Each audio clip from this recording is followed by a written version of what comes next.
नमस्कार दोस्तों, एक और वीडियो में आपका स्वागत है। इस वीडियो में हम ऊंचाई और दूरी के क्वेश्चन सॉल्व करेंगे और ये इसका पार्ट 2 है। तो चलिए वीडियो को शुरू करते हैं।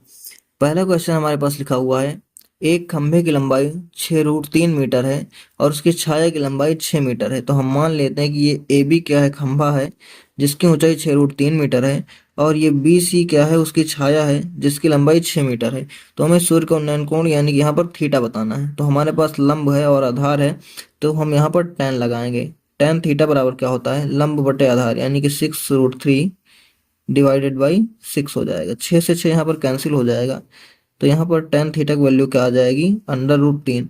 अब √3 जो होता है ये कितने की वैल्यू होती है, tan 60 की वैल्यू होती है। तो यहाँ से tan कैंसिल हो जाएगा, तो हमारा थीटा कितना आ जाएगा, 60 अंश। यानी कि जो उन्नयन कोण आया वो कितना आ गया, 60 अंश का। ऑप्शन बी हमारा राइट आंसर होगा। दूसरा क्वेश्चन देखते हैं। लिखा हुआ है कि जब किसी खंभे की लंबाई उसकी छाया की लंबाई के बराबर होगी, यानी कि ये अगर एक खंभा है ए और बी और सी उसकी छाया है, दोनों की लंबाई बराबर होगी, तो हमने मान लिया x। उस समय हमें बताना है कि सूर्य का उन्नयन कोण क्या होगा, तो हमें थीटा की वैल्यू बतानी है।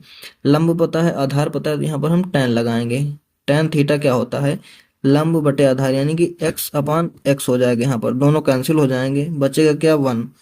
tan थीटा के कल 1 होगा, और जो 1 होता है ये tan 45 अंश का मान होता है।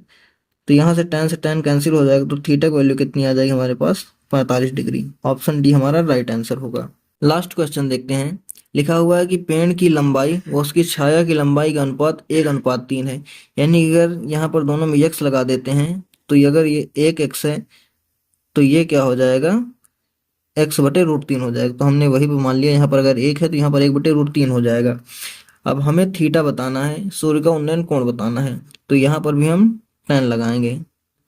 तो tan थीटा बराबर क्या होता है, लंब बटे आधार 1/1/√3। अब ये भिन्न पलट जाएगी और ये √3 ऊपर चला जाएगा, तो ये कितना आ जाएगा, √3 आ जाएगा। tan थीटा की वैल्यू हमारे पास कितनी आ गई, √3।